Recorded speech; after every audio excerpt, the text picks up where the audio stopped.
كمل كلامنا مع الهامستر جيم بتاعنا اللي هو نفس الهامستر بتاعنا اهو. طبعا ده الهامستر ده من الحاجات زي ما قلنا الشائعة في التربية. هتلاقي ناس كتير جدا جدا بتربيها، وممكن معظم محلات الحيوانات بتجيبها وتبيعها.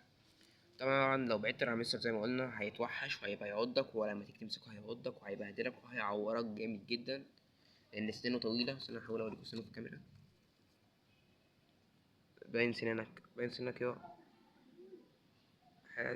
هي بانت شوية يعني في الكاميرا، بس يا رب يكون بانت. طبعا نرجع بقى نكمل كلامنا على الهامستر الروسي اللي معانا ده. سوري الروسي بقى يا جماعة، من اسمه في منطقة في روسيا، والسوري في منطقته في اسمه بيدل على منطقة في سوق في سوريا. طبعا الهامستر السوري اللي معانا ده هينط دلوقتي. الهامستر الروسي شرس جدا، نادر لما تلاقي واحد هادي، ولو لقيت واحد هادي هتلاقيه أبيض ألبينو. بتبقى عينه لونها أحمر، بيبقى نظره ضعيف. فهو لو مش هيشوف ايدك ان هي بالنسبة له تهديد، مش هيبقى شايف اصلا كويس جدا، نظره بيبقى ضعيف. فده هيبقى معاك جميل جدا ومش هيعض. نادر جدا لما يعض. اللي معايا ده عضني قبل كده، عشان كان كنت الصبح بمسكه، كان لسه صاحي من النوم، كنت نايم اصلا، كنت بمسكه وهو نايم، قام جاي عضدني عورني هنا في صباعي اهو. ايه اظن باينه وانا بمسكه. طبعا ده بقاله معايا شهرين ونص شاريه. زي ما قلت لكم كنت واخد حالة انقاذ ب40 جنيه والله يا جماعه، من زميل ليا اسمه ماسيو. بذكر اسمك اهو في الفيديو، وجب معايا لما اجي اشتري منك حاجه بقى. طبعا تربية الهامستر عاملة ازاي. تربية الهامستر الروسي والسوري شبه بعض، في اختلاف كام حاجة بس.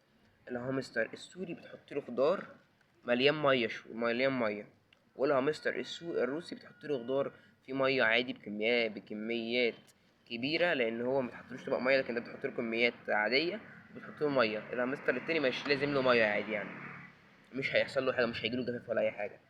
طبعا في الشتا الذات وفر له مكان، جيب له بياضة عصافير حطها له، بس يكون فيها نشارة عشان يقدر يتدفى جواها. طبعا انا تربيه في ايه وفين المكان اللي ربيه فيه.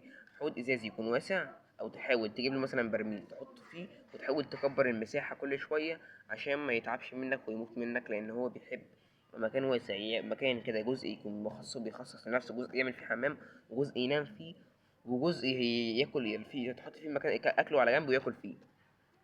انا طبعا حاطط له في ازاز وحاطط له فيه نشاره.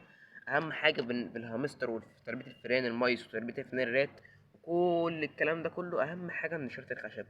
نشاره الخشب بالنسبه لهوايه الزواحف وهواة تربيه الفئران وهوايتنا عامه، لازم نشاره. حتى اللي بيربوا كلاب بيحتاجوا نشاره، زي عاصم هنيدي لو انتوا بتتفرجوا على فيديوهاته، كان عنده كلاب بتاعته لازم بيحط لها نشاره جراوي والكبيره، عشان بس الحمام بتاعهم ما يطلعش ريحه، ودي حاجه كويسه جدا.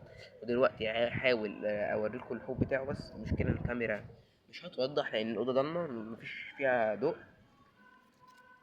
طبعا ان شاء الله قريب هيكون في فيديوهات تانية، كمان اسبوع او اسبوعين، بس انتوا انتظروني بفيديو جديد ان شاء الله هنا على القناه.